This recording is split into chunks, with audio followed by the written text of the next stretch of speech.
Tom Chamberlain, President and Founder of EdLogics, and our moderator, Joel Jackson, Director of Emerging Technology at Red Hat. Let's give them a warm welcome.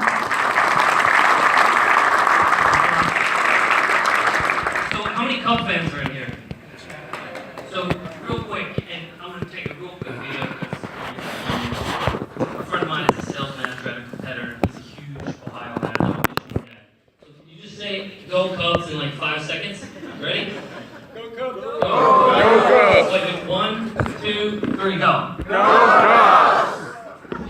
I had to do it. I usually root for every team that's playing in Ohio. So. All right, so I run the emerging technology team for Paul Smith for public sector, and we have a good panel here. And we have 20 minutes, so we're going to dive right into just a quick introduction for each of you guys, and then we'll go through some topics on how you're running containers in your use case. Want to start with you, Nitin? So I'm Nitin Naik. I'm the Technical Director for Strategic Planning and Technology Direction at the IRS. How many of you are aware of the IRS?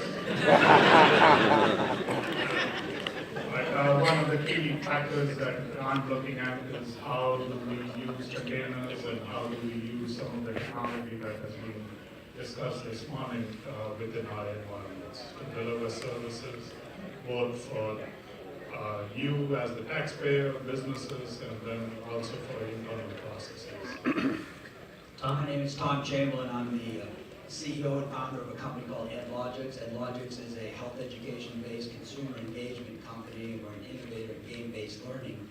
And our mission is to improve health literacy and empower individuals to take greater control of their health. And we do that through delivering a personalized educational experience using interactive multimedia, interactive health games, innovative incentives, and gamification strategies. And we think that we're on to a big opportunity. We deliver that to employers, health plans, federal agencies, and consumers in general. And for this group here, it may be pertinent, our chairman of the board is the former secretary of HHS, Tommy Thompson. Good morning, I'm Peter Chin from the U.S. Courts. I currently am the Chief of Application Development and Architecture. So when I first joined the U.S. Courts, I took a tour of the Supreme Court, and I don't know if everybody here has had that opportunity, but in the... Start with Tom here, since we have, I think, 12 minutes. What were the top business challenges your organization faced that led you to implement the OpenShift container platform? We had several challenges. First of all, we were anticipating hockey stick style growth in integrating large organizations. So how do we do that efficiently with limited bandwidth and resources? We talked about the investment of resources. I think everyone in the audience would have the same issue as how do we allow our resources to focus on our core. So we want to build our education as a service platform and not worry about the plumbing around that. So we're utilizing technologies, container services, OpenShift container platform to manage the scalability so we can scale our customers rapidly. Also the ability to be an agile organization, the ability to rapidly build, test, and deploy new features, functionality, and content as fast as possible, and do that. And also the utilization of our cloud computing resources. How do we increase density and cost effectiveness of delivering our services? So those are some of the challenges real quick. And we've been implementing containers, and we're excited about bringing this into microservices and other applications. So, and if there's any questions for these guys after they, I can't really see out there, but if you want to raise your hand, we can ask follow-up questions to their answers. Nitin, what changes did you have to make at IRS to adopt containers? I want to caution, we haven't fully adopted containers yet, and it was very interesting, when I think it was Ashish and Michael and David, when he asked how many people have adopted cloud and those sort of things. So I think one of the big issues which Ashish mentioned is a balance between security, management, and time to market. But unfortunately, the security and management are taking the highest priority. So we at the IRS, we have been on for years, trying to attain world-class IT. I think we are there. Because of that goal, we had implemented ITIL services, CMMI capability for application development. Well, guess what? When you start doing automation and containerization, those processes have to change. And there has to be a renegotiation with all the IT groups. And that is part of what we are working through. We have adopted some of the Red Hat components like Red Hat Linux, JBoss, but to get containerization, there has to be a give and take between the application development people, the IT operations people, and security. And that's one of the key factors that I'm working on. We are close, but it is a give and take. And that is in the slide that Ashish presented. We are going more towards containers in our premises. We are not yet ready to go to the cloud because I think all of you will attest to this, and I think David raised this big time. IRS is dependent on the public trust. If we don't have the public trust, we will not be able to execute all that we do. Just process taxes, process refunds, so that we can give that back to you and maintain the economy of the country. So those are key factors that we have to work on, and so that is the balancing act that is constantly putting us to figure out how do we adopt this capability. Peter, any changes in your organization? Well, when I first started at the U.S. courts, they were going through a journey of changing the culture to be more agile. And so when I came on board, I thought, well, maybe the next step is really to adopt some DevOps best practices, DevSecOps. There were some alarming things I noticed as I was talking to different groups. One is building software. So there was one development group that basically had one person build software. He was doing it manually. All the teams who did development work did their development, and then they would allow this one person to build software. I'm really conscious about making sure that teams think for themselves. So I asked them, how can you mitigate this risk? How can you make it more efficient? So a few weeks later, I found out that they now have 3 people building software manually. That was not the solution I was looking for. So then, as I introduced DevOps, I said, well, let's think about build automation. There's tools out there, Ansible is mentioned here today. And so they built scripts and they started working. You could build it on a development server, but then as we deployed to lower environments, they were broken. They said, DevOps doesn't work. And I said, no, that's not what I was trying to accomplish. So basically, the point of this whole story is there's got to be consistency with your environment.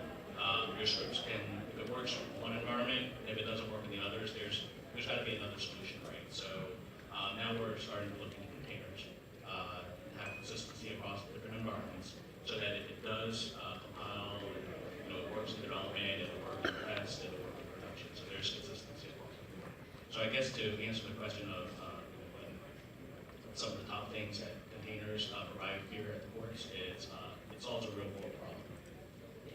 Is there any questions from the crowd as far as changes inside your organizations that you want to have these guys comment on?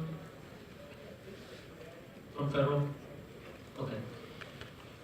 So how does containers benefit application development, Peter, from your perspective? You kind of touched on it just a second ago, but if you could go deeper into that. And I was listening to David Bray, and I think he had a quote where he talked about pieces of quote and how to use those. So I mentioned earlier that I'm looking for innovation, whether it's from local boards, the vendor community, and so those are the pieces of quote that I'm thinking about. And so there's going to be a way for them to deliver it to us, so we can kind of piece it together. I think it was also my permits are also talking about how there's a lot of innovation with startup companies and things like that. So we want to adopt new technology, buying those not necessarily in companies that's been around for a long time, but those that are really hungry. So a way for us to imitate a lot of their innovations. Any benefits you guys want to comment on around application development? Yeah, so I think one of which has to be adopted right up front from the development all the way to production. And that is where the application developers are starting to get into it. They have to give up something to gain this automation. And we have to build the automated testing capabilities, and you have to build this what you call capability that, hey, if you're going to change any code, you have to go through a process way in front. You cannot do it after the fact in production. And then you've got all the security requirements. So, you've got CDM, continuous diagnostic monitoring coming down. You've got all the application security. And by the way, you've got all the identity security issues. So the scanning code. So to answer your question, Joel, you have to look at it for the entire pipeline and all the components to say, and the application developers have to take ownership of it. And that's one of the things I think we are slowly getting successful at. Tom? Yeah, I think configuration management and change management, like you said, is really important. But probably the biggest thing is just our ability to rapidly deploy through continuous integration, continuous deployment, much more efficient and better utilization of our resources. That's probably the biggest internal thing that we're able to do now is speed to market, get information out, real-time information to our customers in the area of health information and things that are breaking, Zika virus, for example. If we need to deploy quick, it doesn't take 6 weeks to do that with some of our traditional, we're much more rapid and agile. So the final question for each of you too, and we get this pretty much in every conversation with customers, is, okay, I'm interested in containers. Now, where do I start? Boiling in the ocean, you heard a lot of speakers talk about legacy and net new. Do you start in one area? Do you try and start in both areas? Just from your experience, where would you guide other federal agencies to start playing and utilizing containers? So I'll go first. I actually liked Ashish's slide about the 3 strategies. And we have gone, we're going towards the lift and shift. And what do we mean by that? We have certain services, certain application code. We know it's standardized. And so we are concentrating more on the infrastructure part of standardizing that part and building containers with that service or that code. Because the code, we know it's scanned, security safe, we know it operates. Now we are trying to build the containerization process to fix that part. So that's where we have started on our side. Peter? Coming from a large organization, normally whenever there's new ideas, it takes a long time to adopt. So the approach that we're taking is to find a small problem. So if there's a development effort that's going on to use products like containers and maybe a no-ship type platform to develop something that's not necessarily throwaway, something that can be deployed and actually use it in addition. So if you can prove out that you can do this from a small snippet of your portfolio, then there's more believers in the organization. And Tom, from a SaaS perspective, how would you answer that? Sure, I think the ability to take it slow, you don't have to boil the ocean. I think that's the most important thing. Utilizing your open source technologies and containers, but look at bringing on an integrator, a RedHat partner integrator that will help you to really figure this out and manage this appropriately, both for the short term and the long term. And there's plenty of resources out there. There's the Red Hat Roadshow. Our developers went out in Minneapolis and went to a day-long roadshow and were able to network and get hands-on experience. GitHub has plenty of examples of how to implement container technologies and OpenShift platform containers. So I think there's plenty of resources. Use those, learn about that, and then take it slow and have a plan and utilize some of the resources that are out there through the integrators.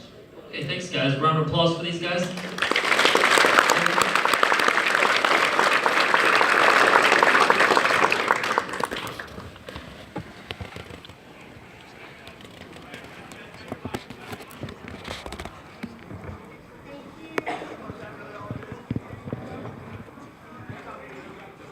Excellent, thank you.